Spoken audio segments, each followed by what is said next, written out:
Hi everyone, so welcome back. So this is for everyone who's in recording. I've had a few apologies for tonight, but we'll plow in. So we're still working on CHCYTH015.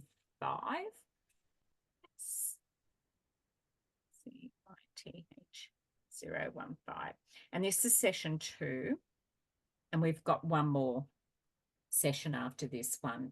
So I just wanted to jump straight in and do our acknowledgement to country. I'll put up our chat so we can do a check-in and see how we're going. I will deal with, right, there we go. Helen was in last week. So look, everyone's unwell, but I'm still a solid 8. So I will share my screen and I will bring up our slides for tonight.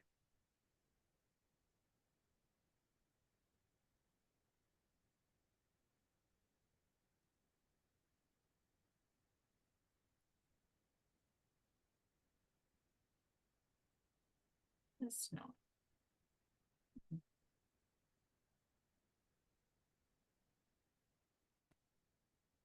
Just do our acknowledgement to country. We'll go back to that slide. That's great. I'll welcome everyone back into the room. And we'll hide our floating. We'll put our big screen up. So that's great. So we'll do a little bit of a session recap as well about where we were last week, because I didn't deliver that class for you. And if you had any questions, we can go there. So this is supporting young people to create opportunities in their lives. What does that actually mean? It's about helping them discover what options, what goals, what's ahead of them. We sometimes work in that space going back, but for this particular unit, it's about what is their potential and recognizing that some people are currently at their full potential. So we'll just jump in here. I'll do acknowledgement to country tonight. So we acknowledge the traditional owners of the land. I'm just letting people in, sorry. Traditional owners of the land where we work, study and live, and pay our respect to elders past, present and future. We celebrate the stories, cultural and traditions of Aboriginal and Torres Strait Islander elders of all communities who also work and live on this land. So I sit in Tarrabalang Bunda. Scott, do you know where you sit? No, I don't. I know at work is Yago, Jagger and Turrbal, but at home-wise, I don't know. Okay, yeah. I think when we identify, it will often be where we work.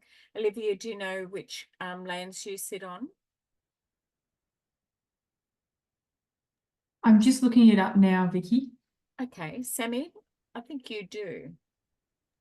I think I've heard you. I think we're Waterong or something. I don't know how to pronounce it, but yeah, I think I have a rough idea. Yeah. Is that right? Waterong. Yeah, my kids Waterong. just correcting me. Yeah. Yeah, well, how great is it that they're actually coming through and learning that language and that safe storytelling circle. How did you go, Olivia? I think it's pronounced Willman. Willman. Willman. I think. Yeah. So it's a good exercise to go into as well. So just to have that with us, often when we start a session or we're doing a meeting or a presentation in any of our assessment work, it's good to go, I live and work on such and such a land, what it is. So I sit on, I put Tarrabalang Bunda up, which is where my residence is, but I work across the Balai, Garang and Gureng, and then the Bachelor people down in the Harvey Bay area, and then some clients that I have from Gari, which was often referred to as Fraser Island as well.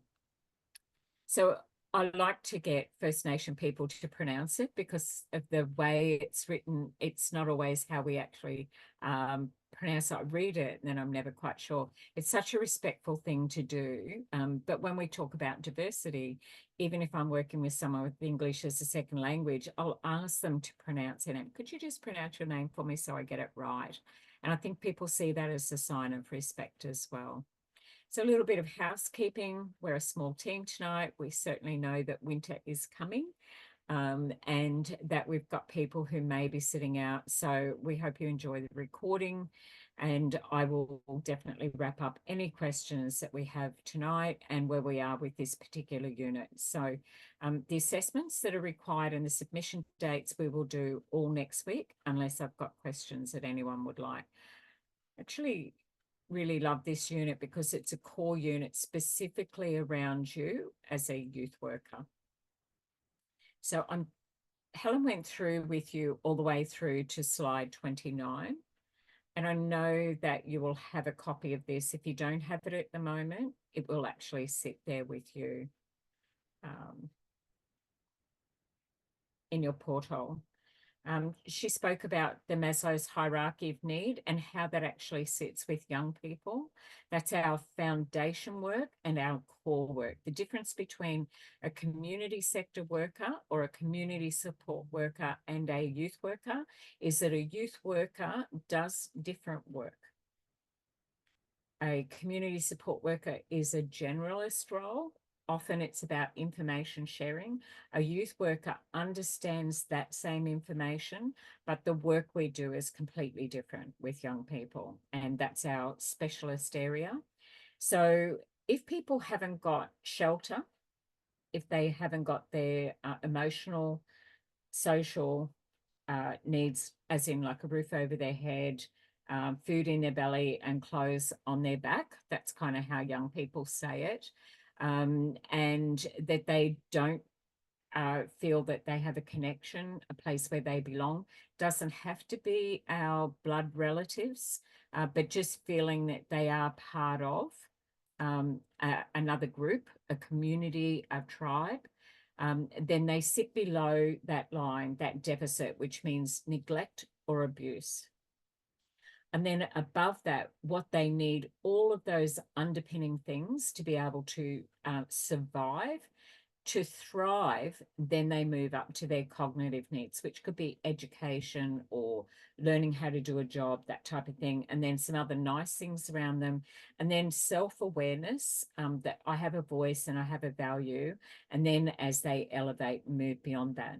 So when we look at something like this, a young person and a child is completely and solely dependent on everything below that line in a caring adult.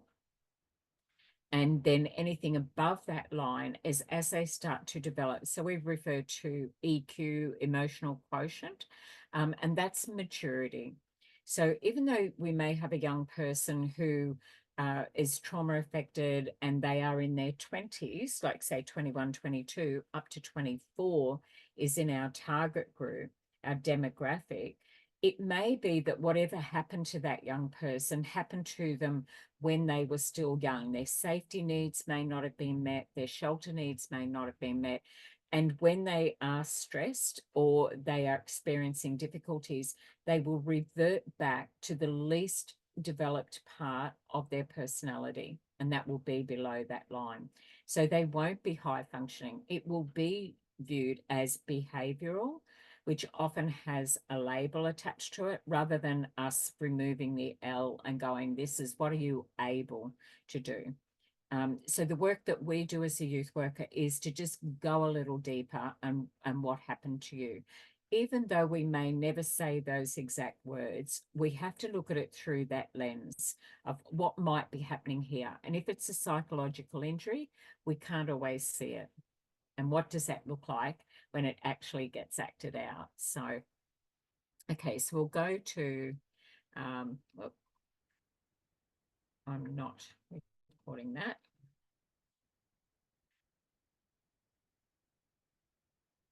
Nor am I recording that. So did Helen go through the videos with you last week? Did you watch some of those? No? Okay, it's all right. These will come out to you. We will definitely get them tonight. So our relationships through our structures. So we talk about our demographic and our psychographic with our client. So when we're doing our intake and assessment, we'll start off with what do I see, what do I hear? So our observation. We find out in our language through our intentional interviewing and our active listening. And then we assess the risk.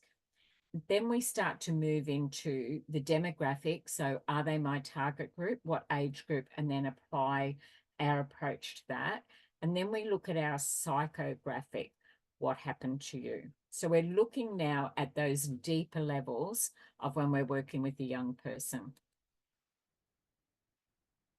At our intercultural, and now we're going to be working here. So at the end of this session, there will be a better understanding. I don't say that we will understand, because actually I'm always learning something new simply through self-reflection. So we will have a better understanding of communication skills, how we communicate, and how that's received by others. So it's two things, what we say and what people actually hear, which can be very, very different and lost in that space. And then identifying and acknowledging what's happening to them, build a supportive relationship based on trust and respect and professional boundaries, and then addressing issues and concerns like what happened to you, why are you here today, and then confirming your understanding. Have I got it right? And if a young person says back to you, no, that's definitely not it, Olivia, you've completely missed the point, that is acknowledging that they trust you enough that they feel that they could say that. So if a young person sits there and just nods and goes, yep, no worries, I can do that, it's unlikely we're having a conversation and communicating and working really well with a young person. So we're not looking for yeses all the time. If we've got a definite closed question where it's a yes or a no answer, do I have your consent? Yes. Do you understand about the privacy and confidentiality? That's a yes. We need to get consent. But when it's something else, it's like, well, you're the adult, you're the trained youth worker. There already automatically is a power imbalance there. So this is us working in the space of the youth sector. So what tools do we put in our kit?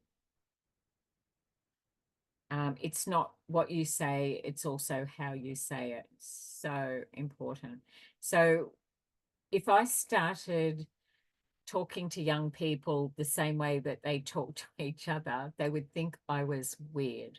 Okay, so you know, like trying to be cool with them or whatever. Little kids, I can get away with it because they think that's kind of cool. But if I fist pump little kids, they love it. But if I, you know, like I don't know what to do with teenagers, but they will teach me all these different kind of handshakes. And then every time I see them, they'll go, okay, see how you go. So I'm in that training, learning mode all the time, which they really like doing. They like showing me that this is how they meet and greet.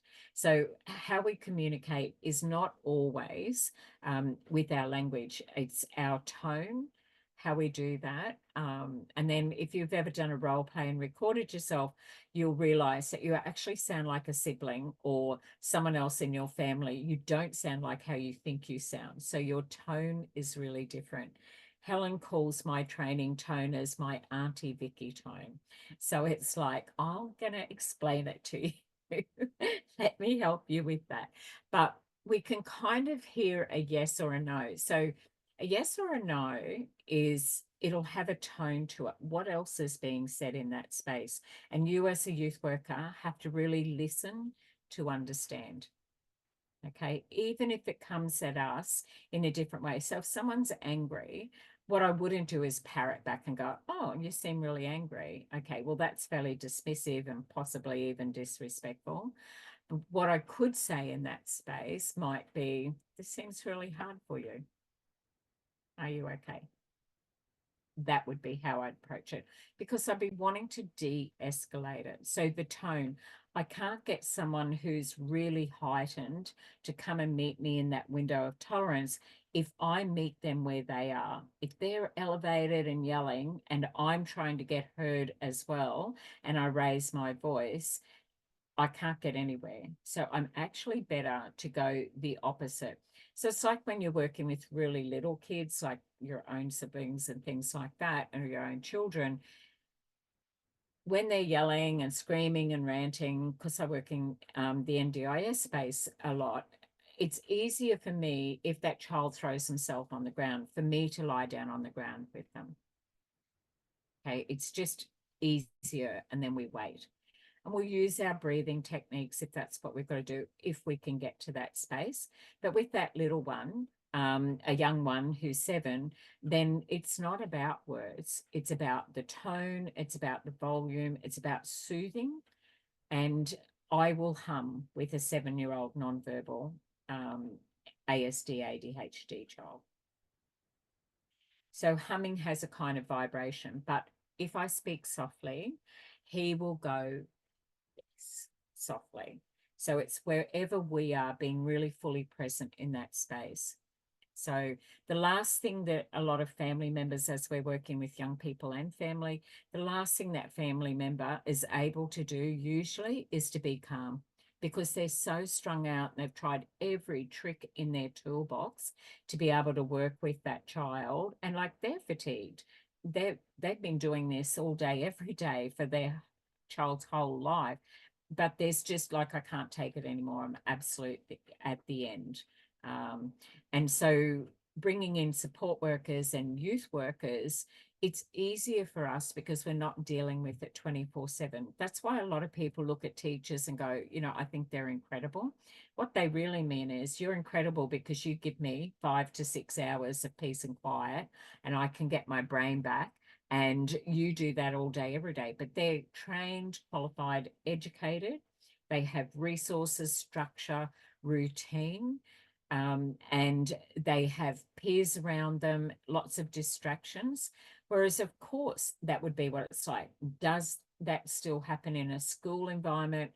Absolutely, it does. There are some people who can't find that window of tolerance and that calm space when they are at school. It can trigger them as well. So we're meant to be able to come in there and be calm in our approach. So have I ever raised my voice? Sometimes, if it's around a safety or an incident and I really need to get everybody's attention, then I can do that. And usually it's a hand gesture, but the tone usually does it, and the difference as well. So check our intent, so yours and mine. So where am I coming from here? Is this to de-escalate, or is how I'm approaching this going to wind them up? Our tone and our body language conveys negative or positive. So if we sit there with the young person and we're open, and our body posture is open, then it's likely they will be too. But if we sit there and we maybe cross our arms, what do you think? What kind of message is that sending to a young person, do you think?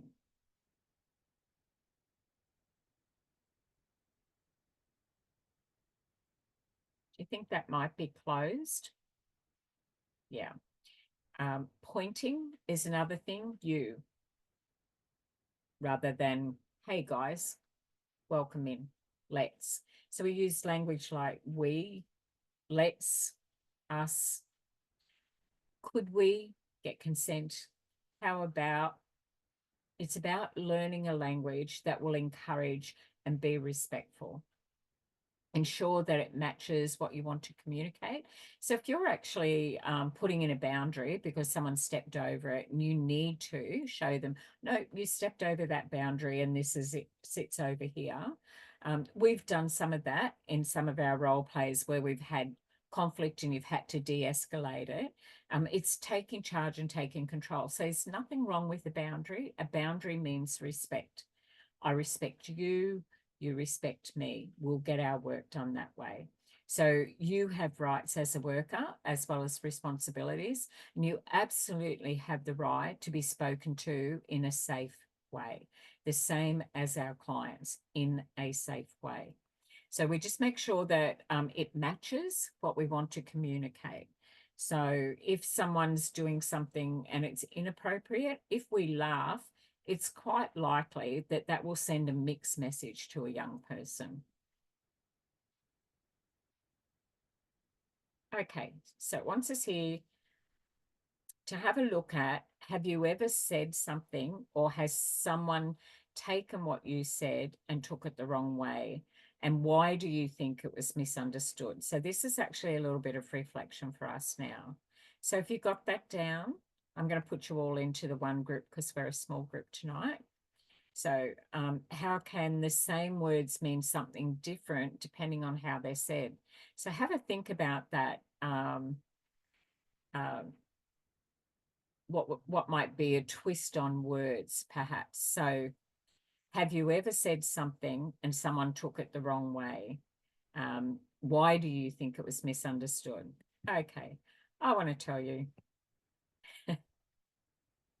that I offer things that are taken away because it's like, oh, didn't that land the way that I wanted it to land? So what I think is funny isn't always funny for other people. So it kind of falls into that realm as well. Hey, Mario, how are you? Oops. Got a haircut, mate. In winter. Okay, that's great. All right, so I'll stop recording just for this part and I'll pop you into the breakout room. Back recording. Okay, that's great. How did you go? Yeah, we went pretty good. Good. I think we couldn't really honestly think a lot of like specific conversations or words where they're taken out of context. We all realised that there would have been situations that actually has happened. So from memory, I think personally I just worked on knowing when things would have happened and how I addressed it at the time. Okay, all right. So conflict sits around a misunderstanding. It doesn't mean right or wrong. It just means that how somebody hears that and the tone and the intent around it. Sammy, did you have anything you could draw on, or? No, much the same. I couldn't think of anything, but and like Scott said, we're all sure it's definitely happened. But somebody said text messages, and I sort of tend to agree. Text messages have a certain tone, and if you're in a crappy mood, then you might take that text message as bad when it was just a genuine cool, cool. And then we just touched on like body language and mood dependent, and You mentioned like age, age, education levels between each of the people with the messages. Cultural background as well. Can be interpreted different depending on your culture. Moods. Different moods. Yeah. Either the person saying it or the person receiving it. Absolutely, a really important there around our intent to hear as well as what we say, because that's what communication is, and this unit is about how we're going to hear those layers. So I'll just show you my screen and sorry, Vicky, what was that you said at the start? You said something important. You said conflicts sit around, and I missed the other bit. Well, it sits around conflict that we're trying to work with. So I don't think I had a percentage that in there, but I do know that we get a first impression with everybody within the first 45 seconds.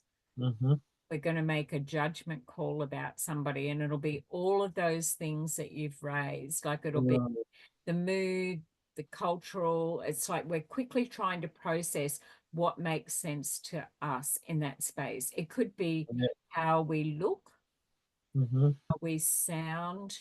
Like I can see Scott's in a maroon jersey, go Queenslander.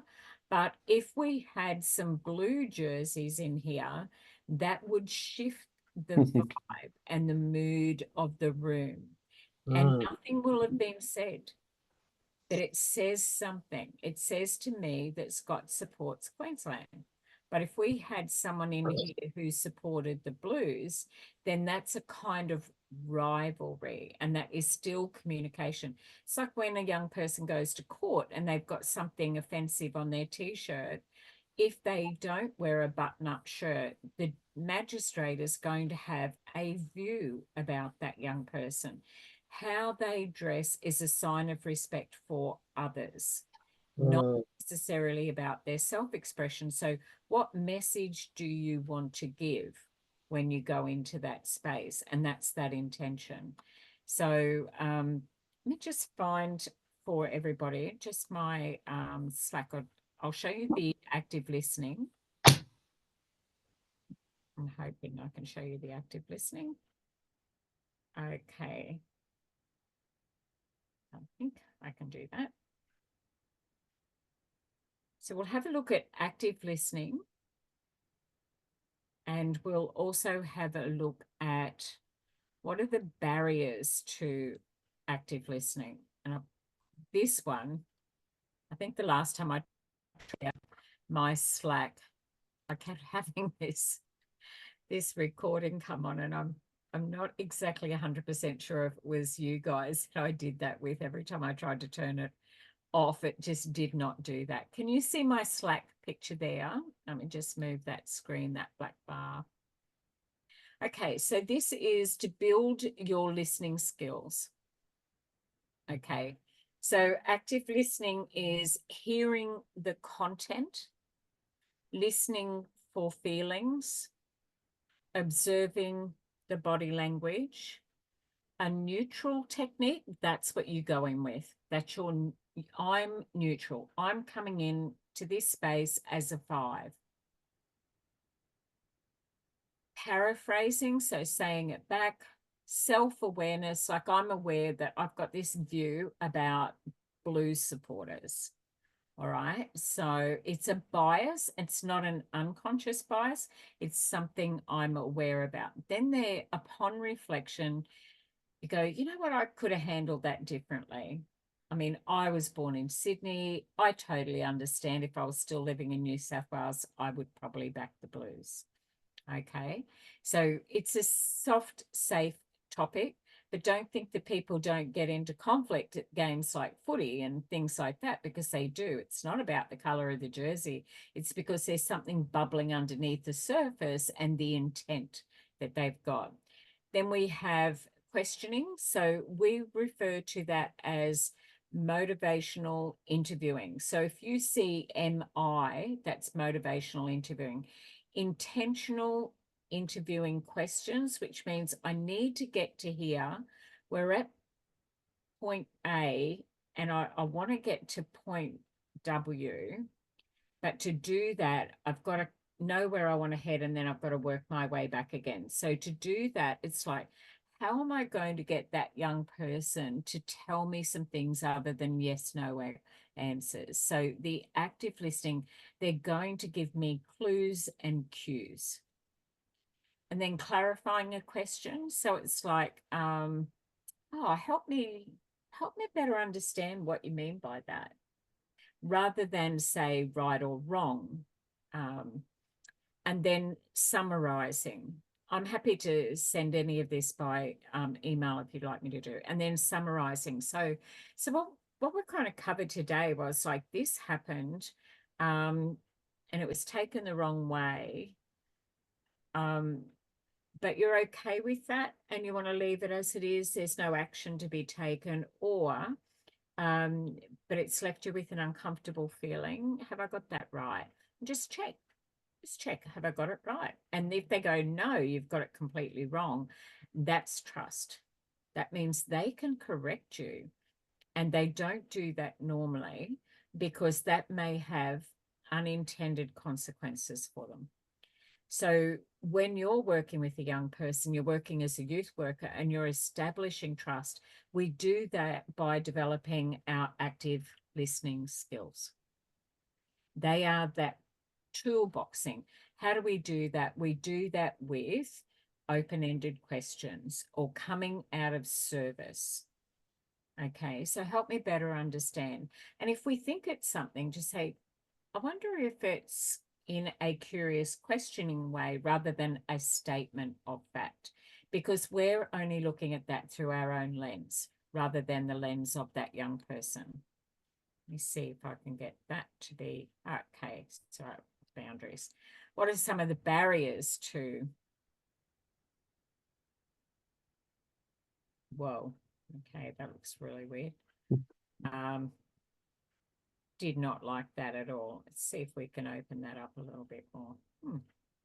Okay, so some of our barriers are inadequate language base, so don't quite have the words. So when we do check in with our numbers, the numbers build a bridge with young people. So when I do the circle of influence, when I'm dealing with anger management, I use the alphabet. So in the very middle, I will say, you're an A, you're the most important person in this space. Who else would you like to bring in this circle? So outside of that is B, the next line, like a ripple, and then a C, and then a D, and then an E, and then an F. All of these are ripple circles around them who are A, and that's that circle of influence all the way out to a Z.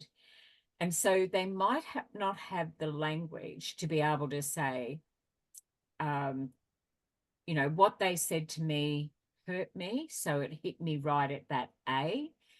However, that person they're not important to me, but they're a W. So our work is, how do we let a W person in our life affect us all the way over here in our A zone? So we get to put people in that A, B, C. So where would you put them? Where would you put them? And it gives young people an opportunity to reflect and think about, why are they having a response that's really strong when that person is not particularly close to them? Why does that matter? I'm putting that also around that anger management, like being aware of who will trigger us and why is that important to us when that person may not be. Doesn't mean that they're not important to somebody, but in our circle of influence. So if we use numbers, that can help build a bridge between language, can't quite find the words, or our letters of the alphabet. Most young people and a lot of people with English as a second language can work with numbers and can work with letters of the alphabet, especially when we use diagrams. So partial listening. So I only heard 2 or 3 of those, and then I jumped in and I finished what it is. I gave it its own ending as well. Lack of interest. Okay, well, your lips are moving, but yeah, you're probably saying something. Prejudgment. So I've already made a decision. Okay, like no, and then anything that you say is not going to move me from that. Or it could be when someone goes, they're talking about me or they're talking about someone and it really bothers me. We hold space for people when they're not in the room as well. And these are the things that we help young people develop. So they know when someone's a friend, if we ever overhear something or if someone misconstrues or makes an error with something that we said and they took it the wrong way. So, so I have different filters and you all have different filters, and that filter goes through all those layers of your lived experience. Some things you might go, oh, I really get on with that person because we've got something in common. And that will usually be the lens that you see things through. You get the same jokes. It's like, oh, I totally get that. I know where you're coming from. So it could be negativity towards that person. So that often happens when we're dealing with police, like we think they're out to get them. Young people might think that, or authority, their oppositional defiance disorders around that, that they're angry and they want to be heard, and the other person's talking and they ain't got time for that.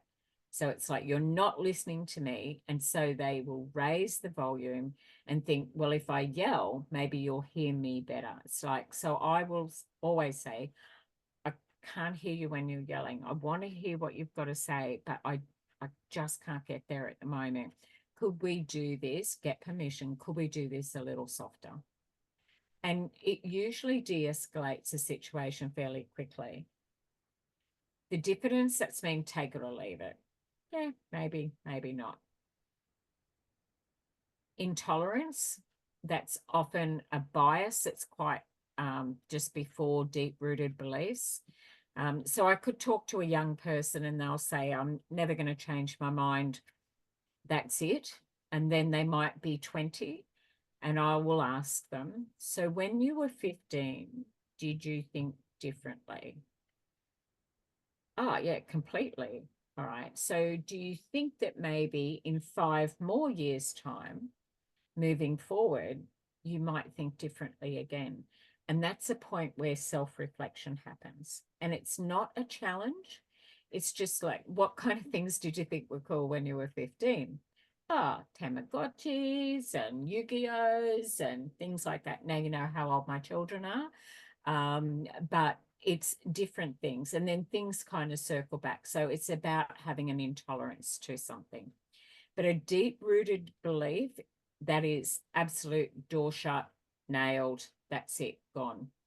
Inadequate language base to be able to deal with deep-rooted beliefs, intolerance, diffidence, negativity towards that person, prejudgment, lack of interest, only partly listening, not really listening to understand, and inadequate language is at the base of that. So when we're trying to communicate with people, we want to communicate with them in a respectful way. We do that with our boundaries. So the boundaries that we utilize are emotional. That's a boundary. How close in on that ripple, that circle of influence we have somebody. The time and the energy that we can give someone, that's a boundary. I haven't got time for this. It's like, yep, I hear you. If someone is late, quite late for something, it's okay that they're late, but it also doesn't mean that you need to keep going and say, look, we'll have to reschedule. That doesn't mean it's okay. That's a boundary, and a boundary is about respect.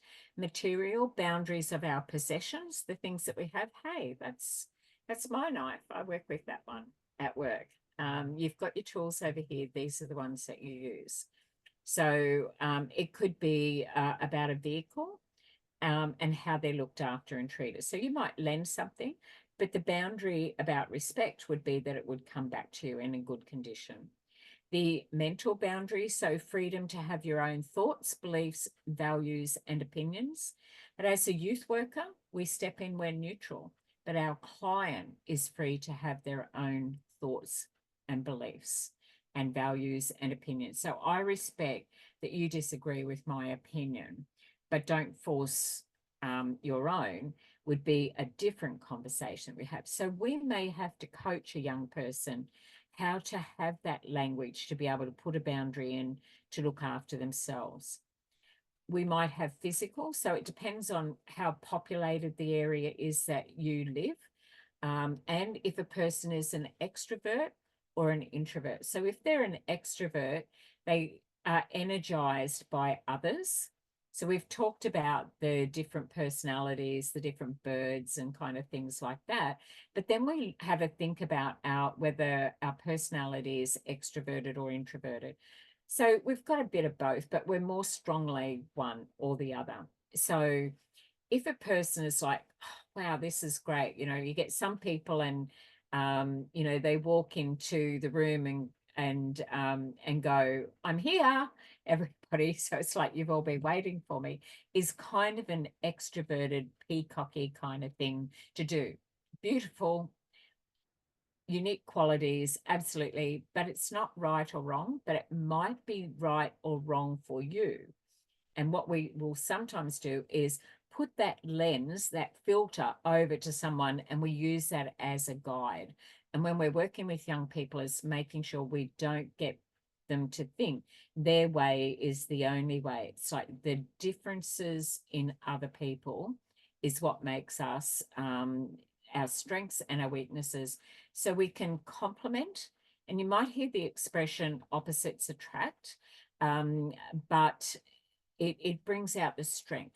That's really kind of what they're saying. It's like, oh, I really like the way they do that. That's the thing that's kind of missing in me. And they're those underlying unconscious things that are happening. So an extrovert likes to be close. I have one extrovert child. Up my nostrils would be the position that they would prefer to take. Absolutely inside your skin. Love it. You know, like hugger and right there with you, follow you around everywhere. I'm not. I'm an introvert, so I am energized by quiet time, but I also sit in neurodivergence, so I have to look at how do I manage that?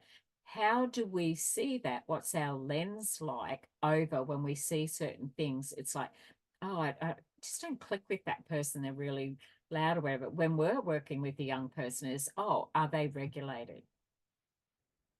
That's how we will look at it.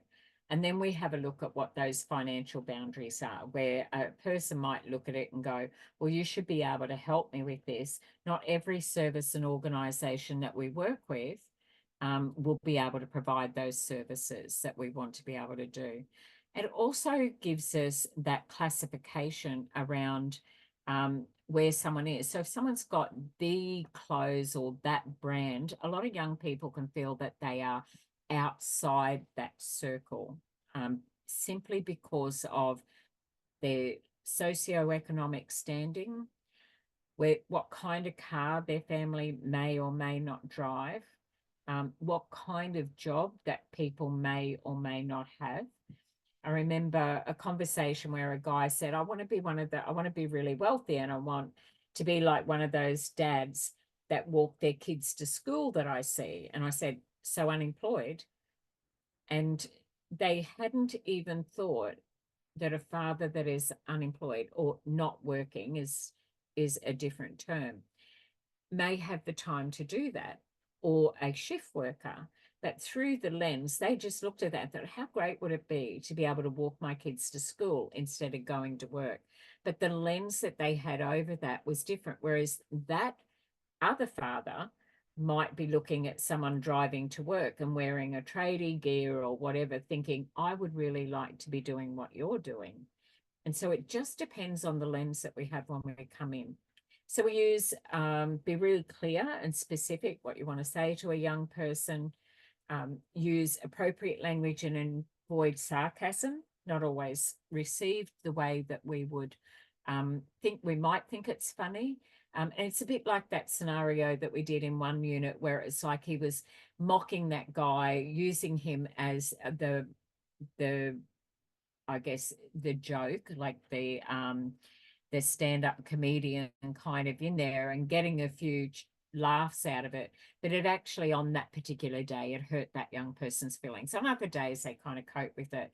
But on that day, and like what Mario said, it's the mood that we step into that space. Last Wednesday, 2 o'clock, it was fine. This Wednesday, 10 in the morning, it's not. And so then the other person goes, well, it's always been laughed at before. You've always thought it was funny. What's going on now? They take it personally rather than being able to find the language. We use empathetic body language. So that might be like nodding or thinking kind of body language, and then ask our open and closed questions. If we want consent, it's closed.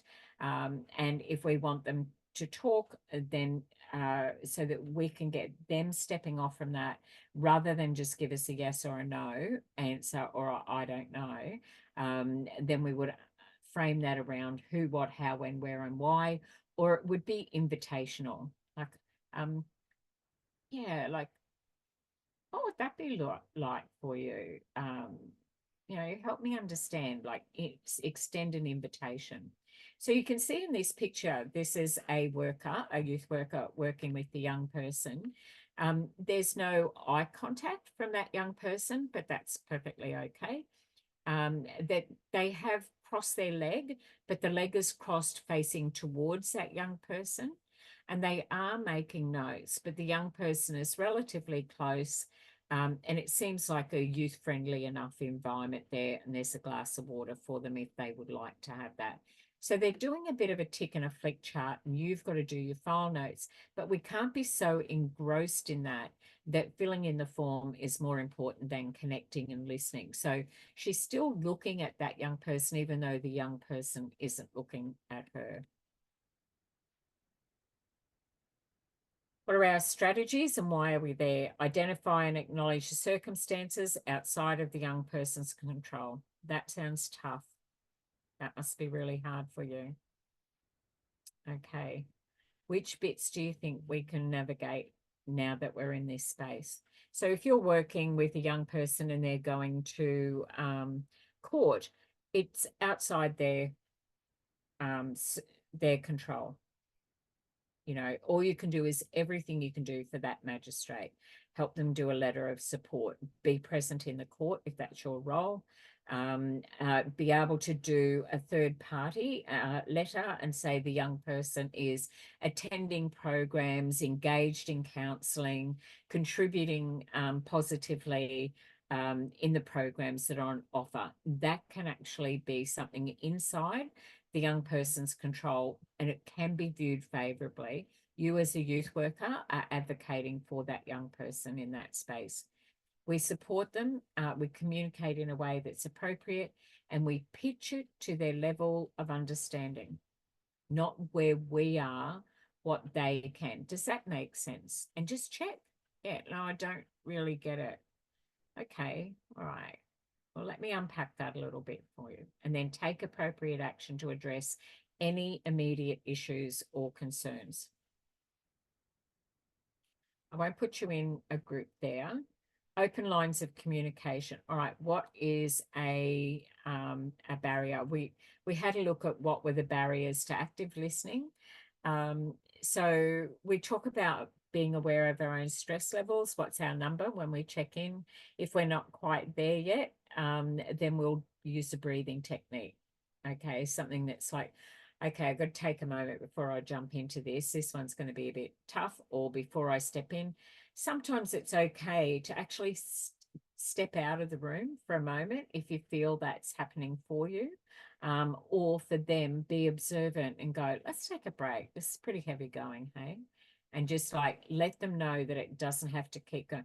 We don't have to make everything happen in one session. We can leave it till another one. We can pick this up. Like this is pretty heavy going. Let's pick this up next week, the bits that you want to pick up.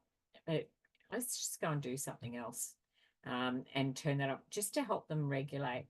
Unless you'd like to keep going. If there was something there that you wanted to sort of go through a little bit more, I'm happy to do that.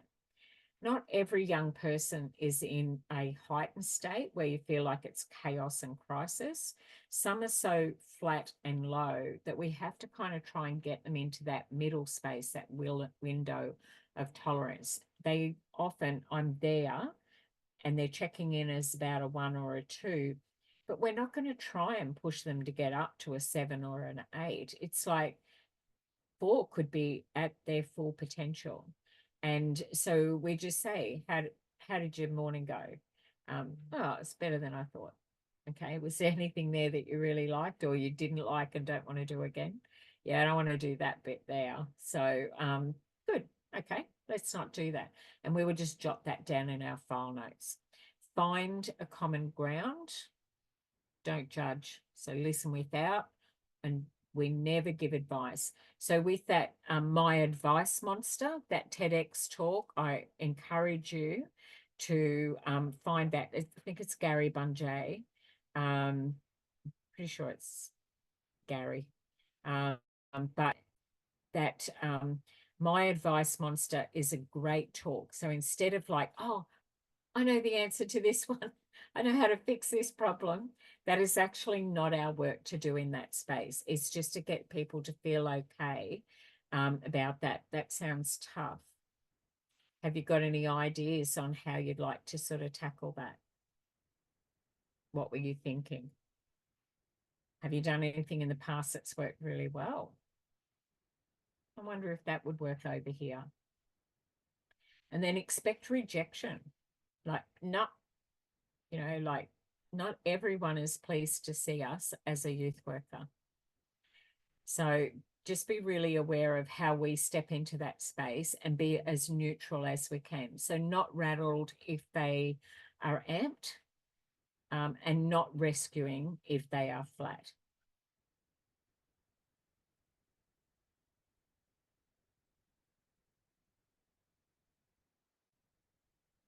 Oh. Okay, working with young people, identify and acknowledge their circumstances, what's happening for you right now. Get a little bit of background. I like to do an intake, and my intake will cover things all the way back to their earliest memory, but I won't do that in the first session. It might take me 3 or 4 times when I'm just one-on-one with a young person.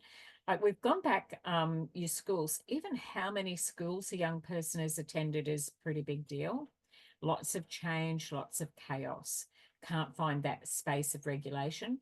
What are the significant life changes? That's some of them. Losing a family pet can still be grief and loss, that hope and healing space. And what are the risks? And then what's the personal situation for them now? Okay, what's happening to you? When we're working with them, we're building a support relationship. And how do we do that? Be open and understanding, avoid making judgments, ask questions, safe language, listen carefully, and access appropriate support services. So the great thing is that we do not have to be everything to a young person. We're doing them a disservice if we don't get other people to wrap around supports, because if that young person thinks you are the only one to help them, then we're creating a codependency, and it tells the young person that you can't do this without me. Okay, it can be hard for some young people to exit from the support that you give them. I watch kids who have a great teacher and then they get a different teacher, and it's different, not necessarily that that teacher couldn't bring something different to that space. It's even like you had a different trainer last week. It's just different. It doesn't mean there's anything wrong with it, but it just means, or right with it. It just means that it's a different way of doing it. And when we get in the workplace, there's differences, but in every single person's style, they'll have a different way of doing it, and we will too. So you might have a lot of young people who gravitate to you and go, no, I want to work with Olivia. And they'll leave where they are, and they may have another worker, but they'll actually gravitate towards you.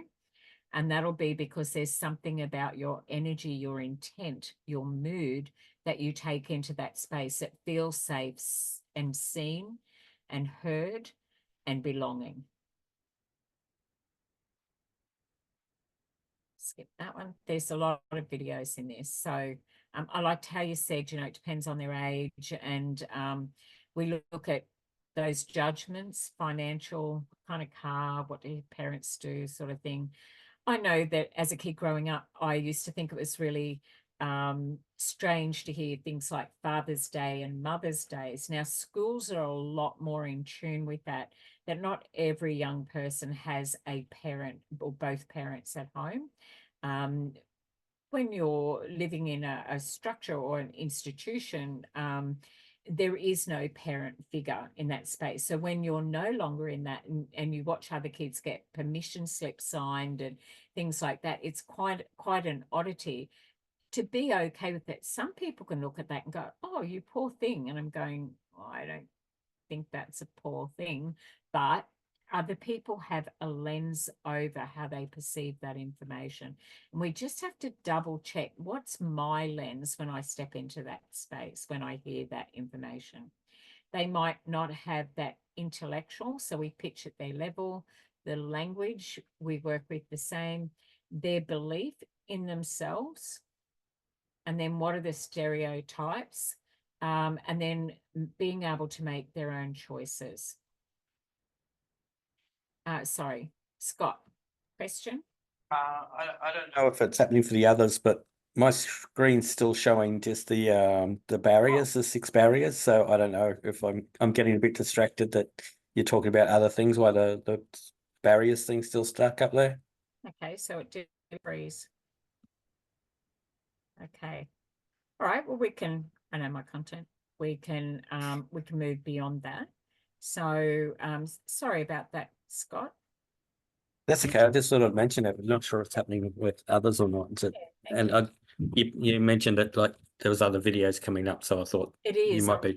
I'm trying to stop them from recording because of our copyright. Yeah, I can see here that it's actually frozen on that screen part there, I think. And in that space, yeah. Let me do that for us and see what that looks like. So I'm just beautifying through all of those slides for you. And thank you, Scott, for saying that. Oh, I'll bring everybody back in.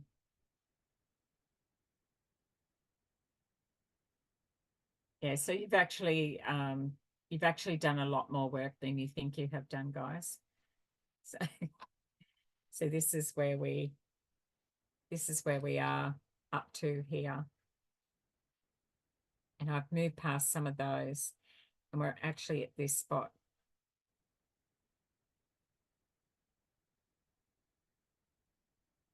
Around concerning behaviours.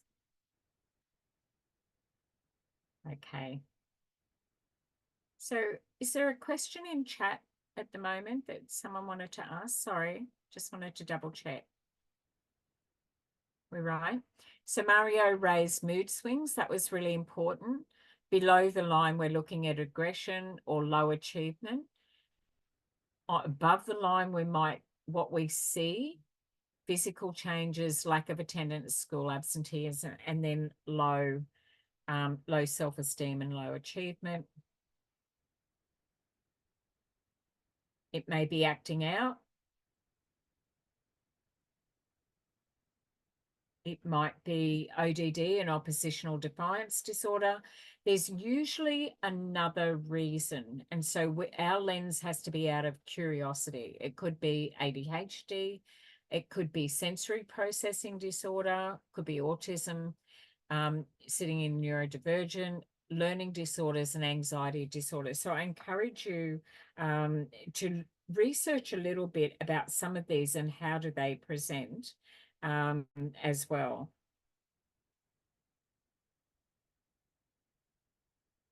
Okay, so just get those ones down and I want you to do a little bit of homework around that.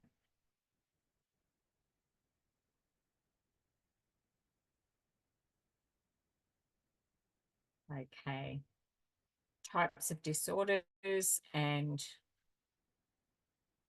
okay, not a word I love, empowering young people, because it implies that I'm going to give you that power because you didn't have it in the first place. So I hold all the power. Young people know that, but if our intent is good and how we deliver that word softly, then that's okay. So,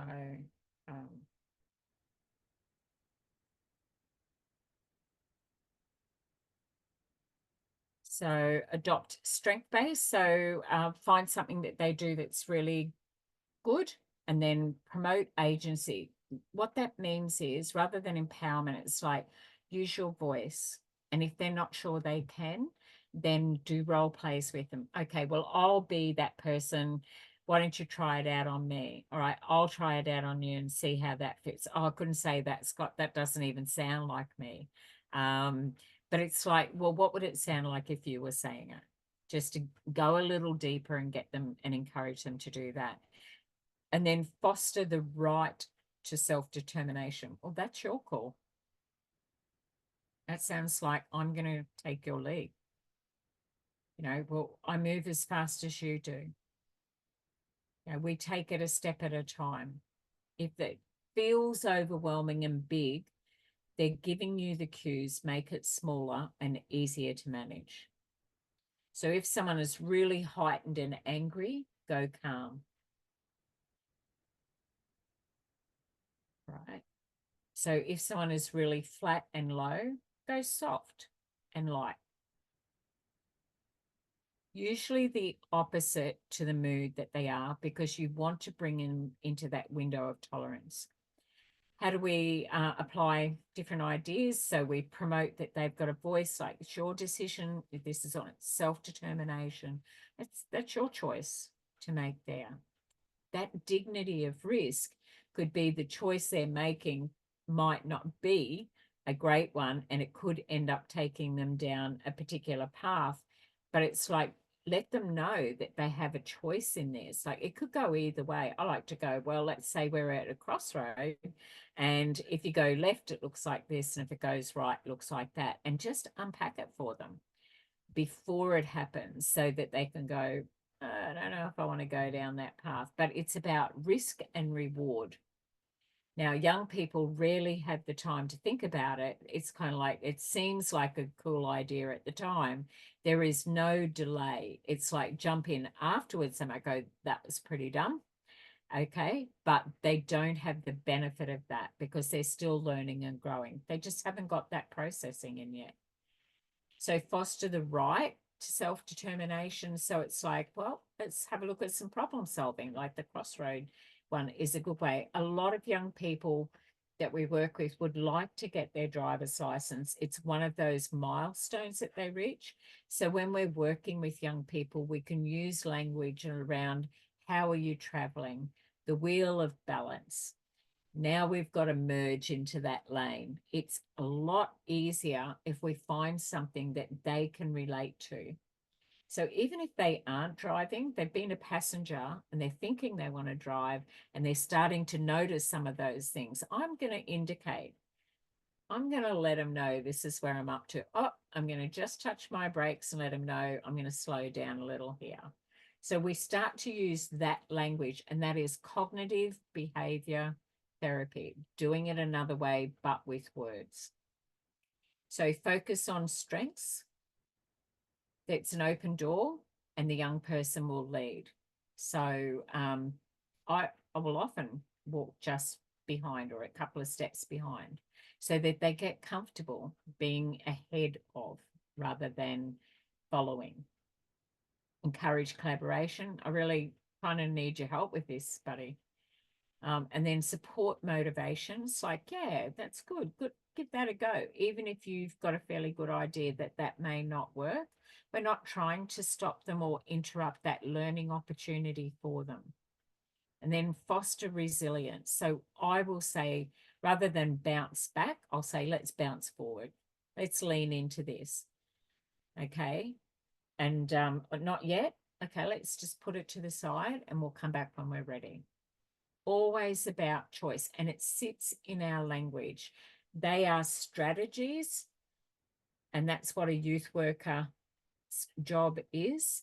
But how do youth workers work?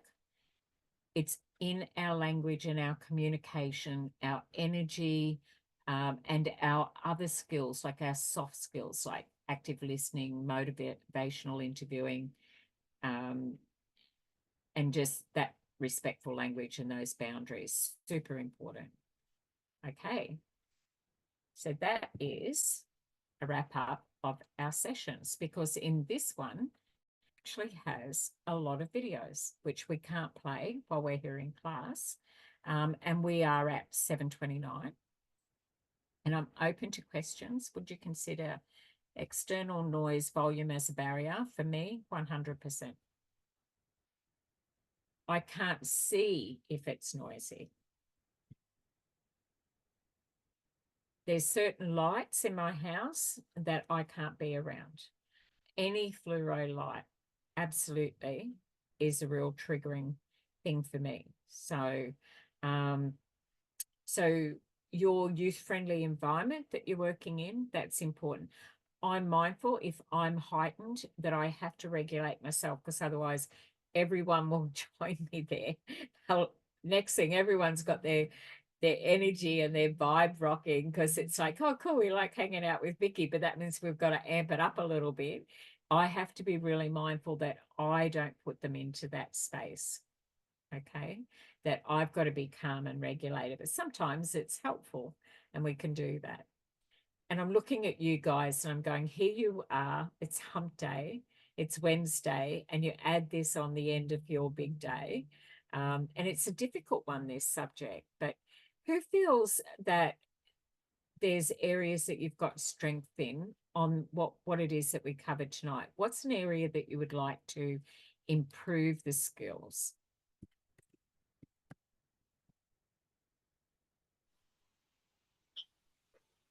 Just strengthen. You've got them. But what would you like to strengthen? What area? Sorry. Probably connotations, the tone of the way I say things. Okay. You're pretty friendly. That's my observation of you, Mario. Oh, appreciate that. Yeah. Yeah, Okay. sometimes I'm on different moods, you know, sometimes. Okay. So you're aware of what you're going through and you're wondering how that might be perceived by others? Yeah, Yeah. yeah, that's right. Maybe I feel alterated or something, you know. I tend to have like, I think I need a lot of work in my emotions. I don't know. I think I feel I get really triggered sometimes. Um, you know, when people are like verbally aggressive towards me, you Yeah. know, yeah, you know, maybe because the triggers of probably, you know, when I grew up and you have to always be walking on my toes and you got to defend yourself, otherwise you look down upon, you know. But now when you kind of you grow up and stuff, and it's like about being emotional intelligent, you know, not let Yeah.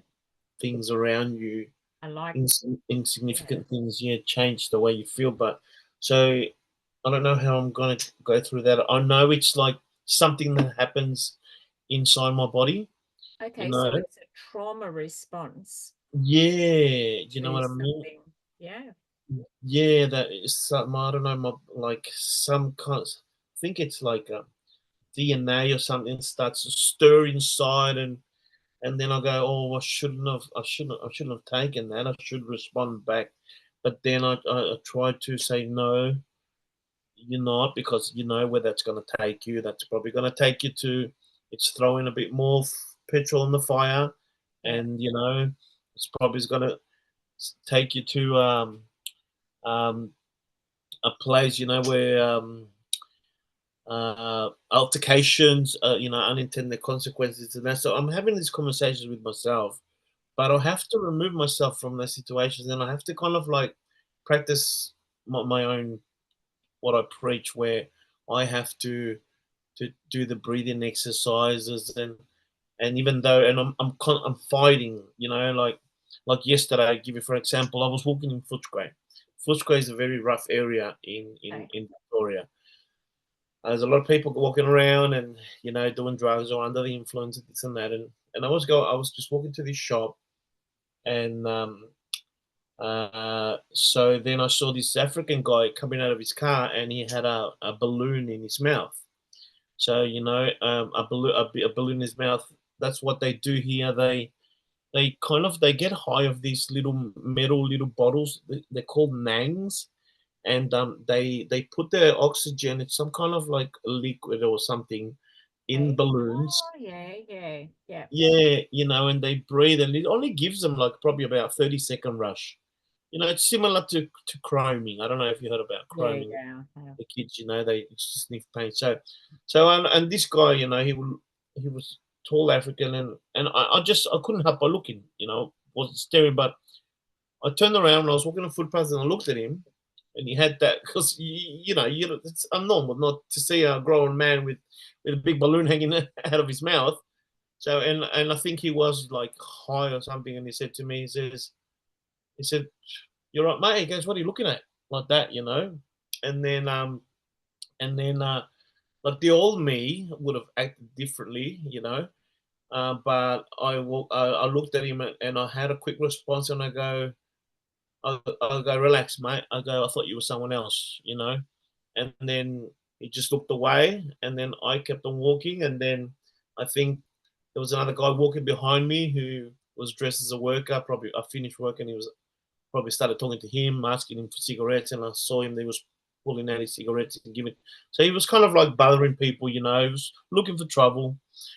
So, but then when I walked, you know, and I said, "Okay, relax, mate," I thought you were someone else, and I kept the relaxed manner of myself. I kept on Okay. walking to, and I didn't look back, like, because if I would have looked back, it's like kind of throwing, you know, like petrol in the Challenge. fire. It's a Yeah, challenge, isn't it's it? a challenge. Yeah, Yeah. it's a challenge, you know. So I thought, don't look back, don't look back, just walk, relax, you know, and so then he saw, because they can sense that, you know, they can sense if you Yes. have fear or not, you know. So I reckon I dealt with it pretty good, even though I'm on my way when I was walking to the shop, my kind of like my blood was boiling, and I thought, who does this Right. guy think he is? You know, I could have said, I go, Okay. you know what I mean. I could have like responded better, but where is that going to take me? I don't know if the guy had a knife on him. I don't know if he had, like, you know what I mean. So I walked into the shop. I done my business, what I had to do. And then when I walked out, he was kind of like walking past the shop. He gave me a quick glimpse and he looked away. And I kept on walking, jumped in my car. And then I actually, to tell the truth, I did ring Triple O and I said, listen, there's this like guy walking around bothering people, because he was, you know, Yeah. you know, he was looking for trouble.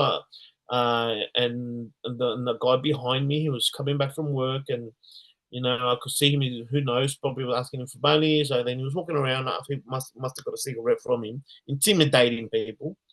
And I kept my name anonymous, and I said, "Listen, there's this African guy walking around with a black jacket, with a beanie, a green balloon in his mouth, and you know, he kind of got aggressive towards me, because you know, you look at people and then it's not like you're staring, okay, and then you look away, but Yeah. I wasn't even looking at him, like not even Yeah. 10 seconds, you know. So he was looking for a fight, you know. So I don't know what happened to him. I don't know if the police apprehended him and he had warrants for his Yep. arrest. I don't know, but I jumped in my car and I wanted to go. I wanted to go towards his direction where he was walking. I go, don't do it, Mario. Don't do it. It's gonna ruin your day. Just keep on doing. You got things to do. Yep. And and even though, you know, and it took me about like maybe about a good 20 minutes, you know, to kind of like take the breathing and let like my, you know, my blood, you know what I mean? Because that's not, you know, you know how I would have, you know. But I know I've had bad experiences as well where I've got altercations with guys and it can go sour anyway. You know Yes, what I mean? So very easily, Mario. So very easily.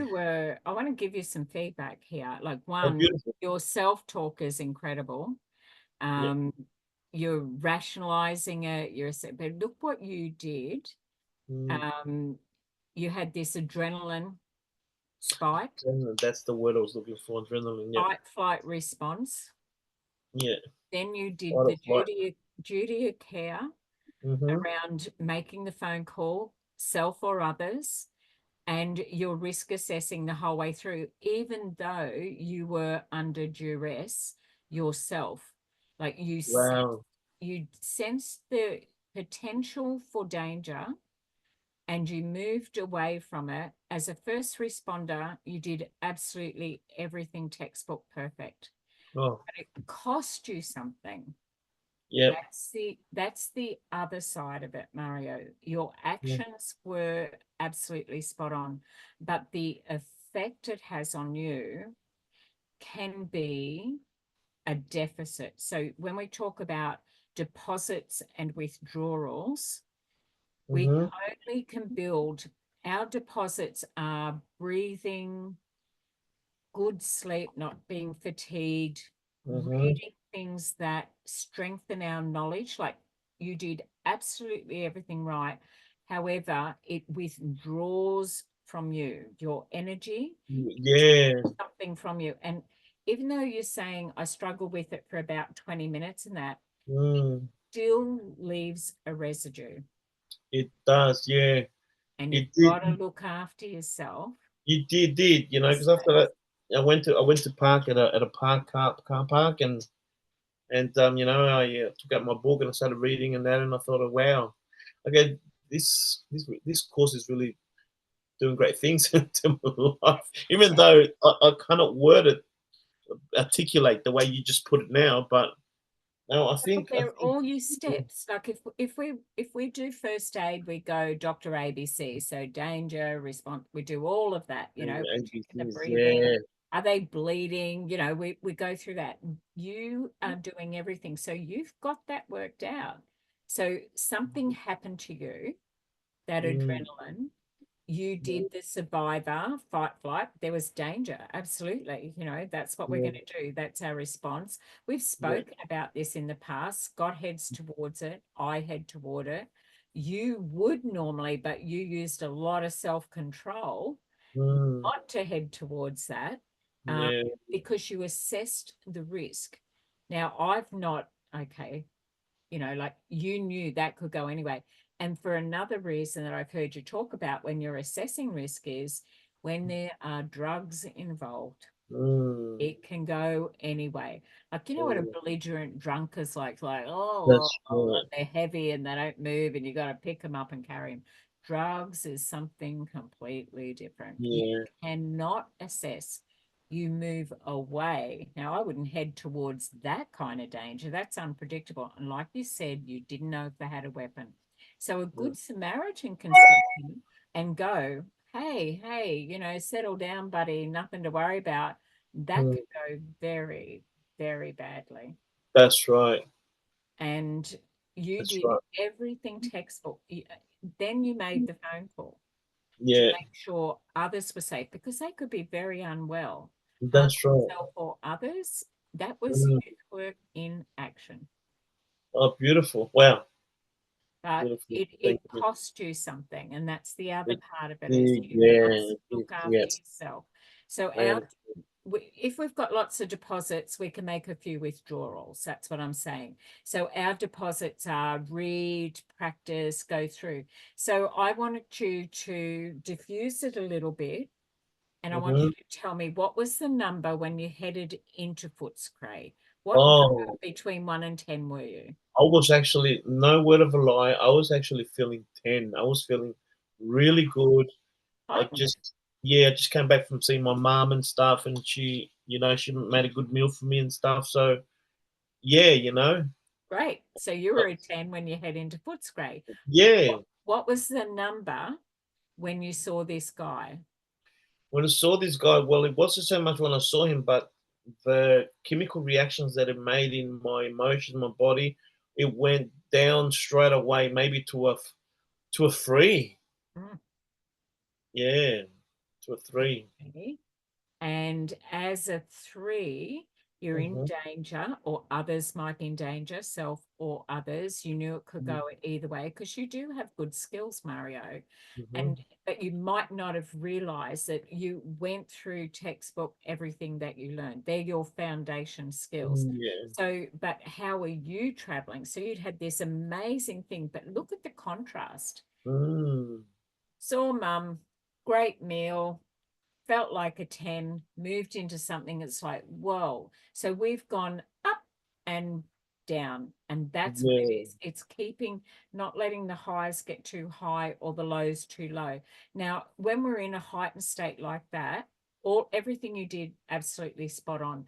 But after, how do we debrief ourselves or others? And you felt a temptation to go back in there and do more, but there was nothing more for you to do. That's right. You had done it.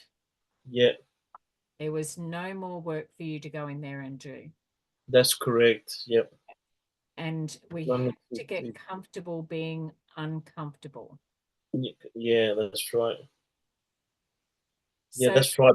by the Yeah. time you got in the car, when you took, what number would you have put? You said it took you about 20 minutes. Where did you end up after about that 20 minutes of struggling? Well, I go back in there and unfinished business. So there's more. Yeah, that's right. So instead of turning right towards where he was heading to, well, there was a lot of more civilians there. I spoke to myself. I said, "No, don't do it, Mario." I said, "Okay, just keep on going. What you're doing, your business." And then I turned left, and I was driving, and I'm still I'm processing the briefing, and that's when I said, maybe it's a good idea for me to go park in front of a like nice park, you know, Okay. and then maybe do a bit of reading and stuff. And that's when I started debriefing, where you just said to me. And then I thought might be other people in danger. Maybe it is, you know, and I don't usually do it, but maybe I can call 000 because, do you know what I mean? Maybe this guy, You're a who knows? youth worker. You know, Yeah. that's our duty of care. It never leaves us. Once we're in that space, it's across everything you do. You'll drive through Macca's if that's what you do. You've got a young person serving you, you're youth working. You're making eye contact, strength That's based. right. Thank you so much for that. Yeah, We start to interact differently with young people because that is youth work in action, not always in an office. We start to take responsibility for, we've joined a sector, this is now the work that we do. So we call it accidental counsellor. Yeah. Does this come in when you teach about fight or flight? Is Yeah, that like, yeah, yep. but in that state, not That's that always. Like, because you've got this energy called adrenaline, and adrenaline. it makes you think you're a superwoman or superman or super whatever. Yeah, that's It's right. like pluck and leap tall buildings here. Like Yeah, I'm not a tall person, but that's right. I know. so ninja is the word I use. I've got my ninja on. So Ah, that's what I think I'm in. I'm in my ninja mode. yeah, But there's not a time, you know, for that all over. yeah, And a time and a place. You responded exactly textbook in yeah, a critical situation. So the risk assessment was spot on, but you were really high and you managed everything perfectly. You went low. yeah. 20 minutes later, what was your number? Yeah, I think I went back to maybe back to an 8. Yeah, Okay, so you went back up again, yeah. right? When you talk about it right now with your peers and your colleagues, what's your Mhm. number? When I talk about it now, it's I think maybe a 10 after all that feedback that you've given You me. feel Yeah, okay, right? Where was yeah. it before we started debriefing? Oh, before we started debriefing, maybe. Oh, good question. That's probably a 6. Yeah, Okay. that's probably 6. Yeah, Okay. makes a big difference. That's what you Wow. do when you're working with young people, is that they'll move 10, Yeah, 3, 5, up, that's right. down, up, down. It's not like that. That's right. It's not that I am so young to be a youth, but it's like you're doing youth work on me now. Hey, Yeah, exactly. Yeah. not young at heart, but it's It's still good active listening, because still intentional. make me And it's think not that, something that we put on and do, it becomes you. yeah. Once you learn the skill and hone the skill, it's across everything that you do. Mm-hmm. But that doesn't mean that you don't put boundaries in. You absolutely had a safety response there. It doesn't mean, and young people will watch you model certain behaviors as well. So as we're working in Yeah. that space, we're doing our duty. Yeah. So sometimes if we can't find language for it, Mario, we can use a number. What am I checking in? What am I checking out at? Yeah. Okay. So am I the only one who's got a sound problem or no? Okay. All right. So just a little bit of sound, Mario. Just that rattle sound. Yeah. Sorry, just that sound. Just our reception. That's all. I think it's just the sound is off center. Yeah.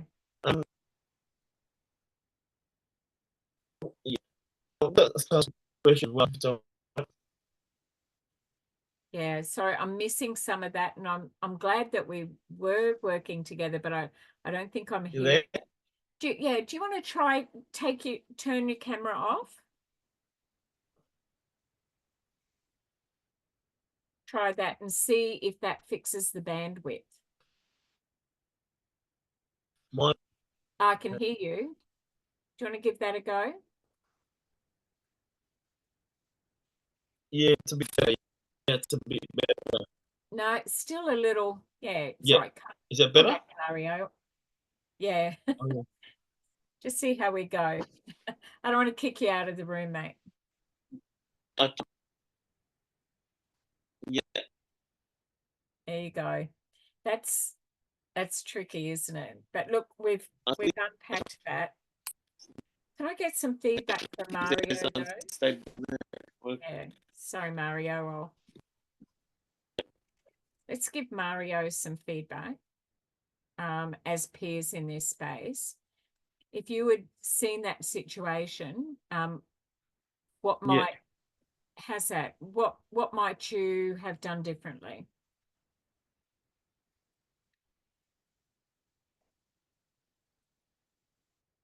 I wouldn't.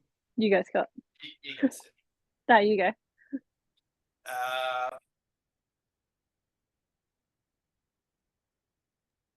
I possibly would have approached him to check on his well-being, to see what situation he was feeling, and to assess any sort of dangers around, to see if I needed to sort of de-escalate the situation. Maybe talking to him might have been able to change his mood and see if he was feeling aggressive, to try and calm him. Yeah. Okay. Sammy, how would you approach that? No, I'm about the same as Mario. I would have done exactly the same thing. Given if I was, especially by myself, I know Footscray as well. So, yeah, no, I think Mario done a great job. So, and yeah, especially the follow up of the police. Like, I guess if something had happened and you hadn't have done that, you would have been feeling even worse, I suppose. So yes. I think you've done a good thing. Yeah. So that preventative stuff was what was going on there. Right. The duty of care to that person and others. Yeah. Yeah. Yeah. Olivia. I might have avoided, just maybe, I don't know if it's a safety thing. Usually when people come up to me and maybe, I don't know, maybe if there's something going on or anything, it's just maybe it's a safety response, just to kind of just avoid them. Yeah. Yeah. But which is a good response, Olivia. Yeah. There's no right or wrong. It's wherever we are and how we feel about that type of thing. Scott, would you say that would have been a considered decision, or would that be more your fight flight? Would that be you felt that you could do some work in there by heading in front, like first responder type stuff? I think it would be a considered decision, really. Yeah. Yeah. I hear that, because I think you're in that space. It might not act out like that, but I think where you work and how the work you do has the potential to go that way at any given moment. Like the fact that you're in a kitchen and there's knives, I always think, okay, that's a doozy. But if you're in a youth residential place, all the knives are gone. There's no sharp, only blunt objects are in a youth residential place. They're all locked away, 3 different layers, and, you know, like all the keys and the combinations. So I think your instinct to move away, Olivia, is about what knowledge and skills am I taking into that space? What can I do with what I've got? And that's all we do in that. So I will head in, but usually it's about, as a youth worker, can I help that person? But I might not. I definitely do it with homeless people all the time, you know. So I'll go and get a meal. I'll go and buy a pack of cigarettes. You know, I'll do that stuff. I'll get something for their dog if they've got their dog with them. I'll do all of that stuff. You know, I'll go and call someone for them if they're stuck, whatever is needed. But sometimes, like, I'm not as confident as Scott might be in an unpredictable kind of situation. I think I might be I'd be hesitant because I don't know which way it's going to go. But if Scott went towards it, that's a considered decision. He's still doing all of that, still assessing the risk, still doing the duty of care. Yeah, like that's all still first responder stuff. But a first responder can walk away as well.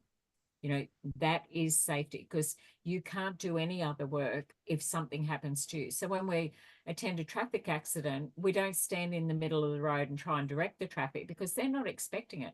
It could be that split second where they're slightly absent-minded and they were looking somewhere else of a car further down and reading the road when they didn't actually see this thing come up, you know. So there's I live on a very busy corner with lots of bingles. We have high vis vests. I think my husband would like cones to put out on the road. I think he always has water ready and ready to call. Now he's military, he's ex-military, so that stuff just kicks in. It's like directing traffic, this shock and kill all over here, the whole works and jerks, and I'm just going, I'm leaving it to you. So it's like I might hold the water or whatever, but they have slowed the corner down in that, but it's potential for hazard, and that's still about risk assessment. But you've got to look after yourself in that space. So whatever you feel that after that moment of considered decision, it's about, will I head towards or will I move away? But I will head towards a lot of things as well. I do get where Scott's coming from. That's why I wanted to ask that question. Would that be a considered decision? And Scott's reading the room, checking it out and going, I'm good to go forward. He's already done everything Mario did, exactly the same, both great outcomes as well. Yeah, So, I can feel confident, like I'm trained in 5 different styles of martial arts, so okay.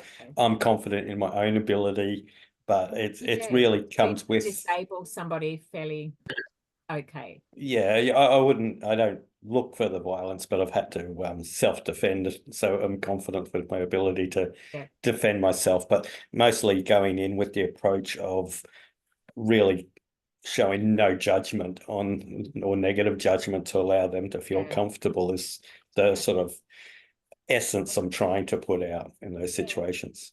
That's good. Well done. And I think Mario was sending off a similar energy, because the guy was kind of like not quite sure, you know, so he sensed a strength from Mario or a something from Mario. But the only other side of that is it comes at a cost as a withdrawal. So if we continually are going in and we haven't regulated ourselves, done a debrief and unpacked it and made sure that we check in and check out our self-reflection, then when we go into the next one, we still have deposits there and we haven't got enough withdrawals. That's why keeping a reflection journal is important, checking in, checking out. Well, that was a 10. Okay, it's going to take me a bit to get off the ceiling. It does, absolutely does. But it takes something from us. And the body keeps score. So there's a certain amount of work when it happens. Some people are very trained as first responders as well. So you might not be required, but your training will get you in there. It'll be, I'll just do that. The same as first aid, you know, CPR. All of that it feels natural because you're trained to do it, and they teach us little things like 32 and all that kind of stuff. So that's that response with it. But no one's going to ask you to do that work. But what if it happens? How do we respond? One of our units coming up is definitely going to be asking us about that. So so these are our practice standards and our skills as a youth worker.